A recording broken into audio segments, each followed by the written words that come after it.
Hey everyone, welcome to another $1,000 strap search. I've got my $1,000 in singles here and I'm about to show you what I found. But before I do, let's talk about this week's tip. Now, every week you're going to see me pulling out tons of stars. I pull out probably a little more than 1 star for every single strap that I get. I know I'm a little bit above average. A lot of people are lucky to find one per. I think this week was another good pull. I got a bunch of stars as well. But you have to ask yourself, why are we pulling those stars? Well, we're pulling those stars hoping to find some of the rare print runs. Some people save every star they get. Some people just save the rare ones. I tend to save all of them, not necessarily thinking they're all worth something, but because it is definitely a particular note that I can pick out and I can save. And then you end up finding out stuff like, oh, the 2013 star notes from New York were double printed. Well, great, I've got all mine. I can go through all those. But the reason why I bring all that up is, what do you consider a rare star note? Normally a print run's 3.2 million. So your average star note's out of 3.2 million. That's not rare. What if we say, oh, I don't know, 600,000, 640,000? Is that rare? Sure. What if we go down to 500,000? Is that rare? And the next thing you want to ask is, of those 500,000 stars, and I can't even be picky because I found a star note that was one of 250,000 and I sold it on eBay for, I got $40 for it, I think. Yeah, so that was one out of 250,000. And of those 250,000, how many do you think are still in circulation? What, maybe 10%? Is that being generous? Okay, well, that would still be 25,000 that are out there to be found. So, well, you're going to see how this links into what I'm thinking about later on. Okay, I just wanted to plant that seed about rare star notes, what I've sold rare star notes for, what you've probably sold rare star notes for. But wait till you see what I bring up from my box. All right, before we get to that though, here's my 1,000 singles. Let's get these out of the way and let's take a peek at what I found. Got some interesting stuff here. First of all, I've got a trashed Where's George, and I've got another Where's George. Now, these two Where's Georges, now, do not copy down these numbers. I said this in other videos. If you don't find the Where's George, do not log it. All you're going to do is get yourself in trouble, and you may get my account deleted, and that would suck. Actually, you would get in more trouble than I would because I post the note, but you put it up and didn't have it. Anyway, I've got these two particular Where's George notes, and I wanted to bring these up just for a little bit. Some of you have watched my channel long enough to potentially recognize this stamp and recognize this particular stamp. Well, I know I've seen enough of these to recognize these stamps. And it turns out that there is a person in my town that does Where's George. And because they happen to stamp bills and log them in and then put them into circulation in my town, I tend to find a lot of their notes. Turns out there's a limit. Where's George will not allow me to enter any more notes from this particular person or this particular person because it said I have reached the 20 note limit. So Where's George is thinking that this person is putting out a bunch of notes and then giving them to me, and then I am then logging that I found them. Whereas, in fact, I actually did find these in circulation. So it's one of the little things about Where's George. You can only log notes found from the same user 20 times. So, yeah, unfortunately for me, I won't be able to log these. That's too bad. But any other Where's George that I find, I can still log. All right, what other stuff do I have in here? Found a trinary. This one is 0s, 4s, and 9s.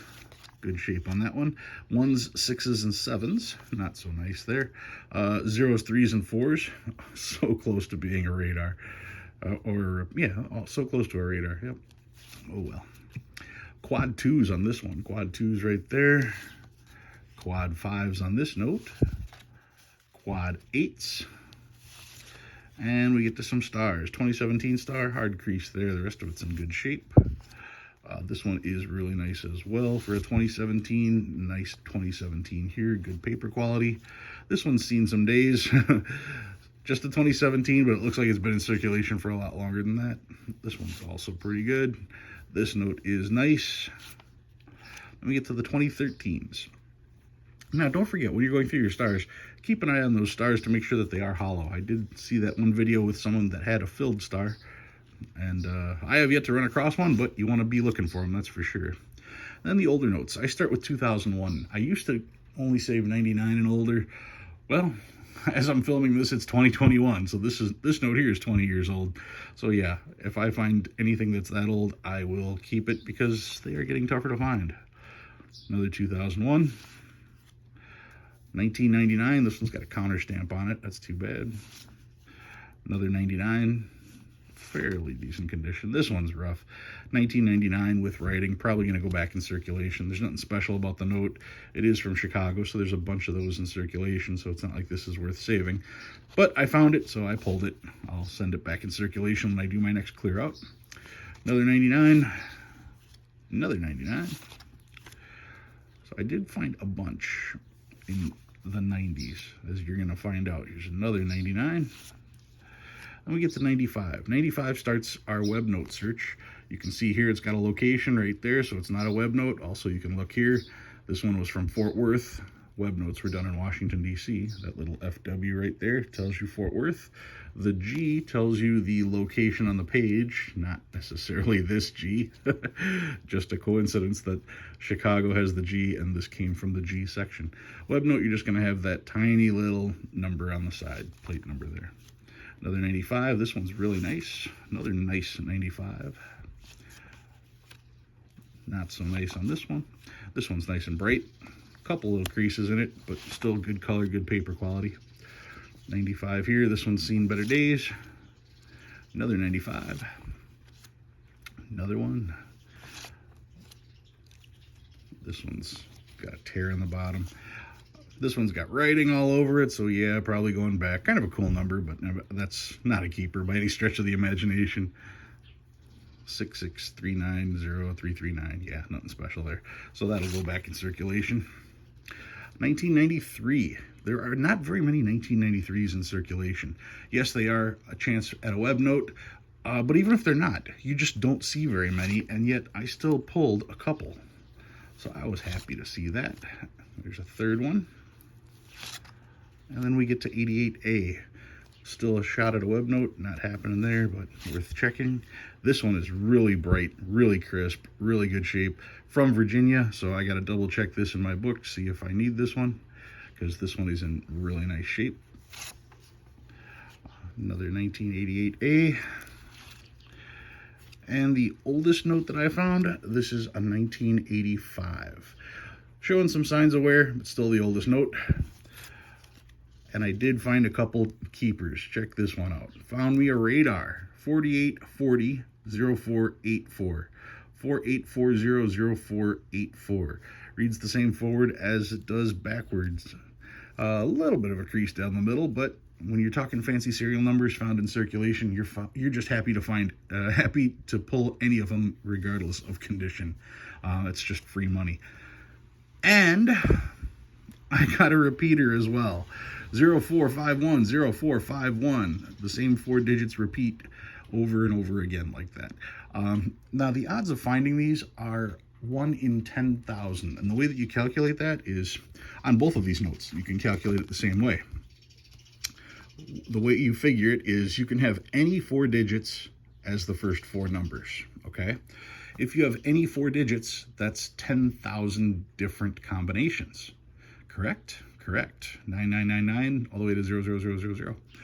So that gives you 10,000 combinations. And there are 4 other digits. And of those other 4 digits, there are also 10,000 combinations, but there's only one combination that you're looking for. Thus, 1 in 10,000. So that's some pretty easy math to figure there. Anyway, that's what I found this week. What did I pull out from my box? Well, like I said, I was talking about star notes and I was talking about rare star notes. And you want rare star notes? Let me show you rare star notes. This doesn't seem to be very exciting to most people, and I scratch my head wondering why. This is a Series 2003 $2 single star note. That's what it is. Federal Reserve Bank of Atlanta. This is how it was made. This is how it was sold.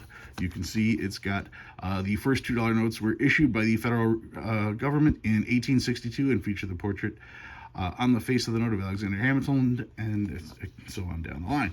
Anyway, it has a $2 bill. Now check out the serial number on that, 00002556. And of course, it's a star. Now, this doesn't seem impressive on the surface. What is impressive is when I scroll down here, the Bureau of Engraving and Printing produced only 16,000 of the Series 2003 $2 star note representing the Federal Reserve Bank of Atlanta. This is the Federal Reserve Bank of Atlanta. That's F. They made 16,000 of it, and look at the serial number. It's only numbered 2,556 of only 16,000 made. So yeah, if you think your $1 in $250,000 or 250,000 star note is worth some money, or your 1 in 80,000 star note is worth some money, this is one of 16,000. And this is your ultimate reality check, because I'm going to bring out the big book. Like I said, these were specially made for those to be sold at the Bureau of Printing and Engraving. And let's take a peek here. If I go to the top of this sheet, you can see series of 2003, 16,000 print run for all the different notes. The only one that doesn't happen to be that way is the I note, the Minneapolis note. They had 3.8 million printed. But look at the prices. For most of those star notes, they're $35. Now, the Atlanta note, the one that I just showed you, that one is right there at $75. But the other notes, they're all $35 at Choice Uncirculated. And it even says so right here. Let's see. Notes without stars from the districts not listed above, B, F, G, were issued only in sheets for sale to collectors and are included in the listing of $2 note sheets in the appendix. H notes were made only in 2-piece sets for sale to collectors. So 16,000 is all they printed for each one, except Minneapolis. And even Minneapolis, those star notes are still $20. So if you happen to see $2 bills and you happen to find star notes, check to see if they're a 2003. Right there you can see 2003, series of 2003. Because these, like I said, this particular one books out at $75. That's not bad. Not bad for a $2 bill. And the thing to consider is I got this like this. I mean, you can see it comes in this case like this. These are readily available. You can get these on eBay for anywhere from 25 to $50. So yeah. When you talk about rare stars, here it is, one of 16,000. So I figured it may not be the most exciting note to see this week, but it's definitely one you can afford, and it's definitely a rare note. Now, yeah, being a one of 16,000 and put in these special cases means a lot of them are still around. But the only way these were released were in these sheets. But people have taken them out of here and have spent them. You can find these in circulation. Granted, I'd rather have it in this little display case, but regardless, any 2003 $2 star note is going to be worth some money. So keep your eyes peeled for that. All right, guys, if you learned anything new this week, go ahead and hit that like button. If you like what you see and you want to see more, please subscribe. I love reading all your comments. I'll talk to you again next week.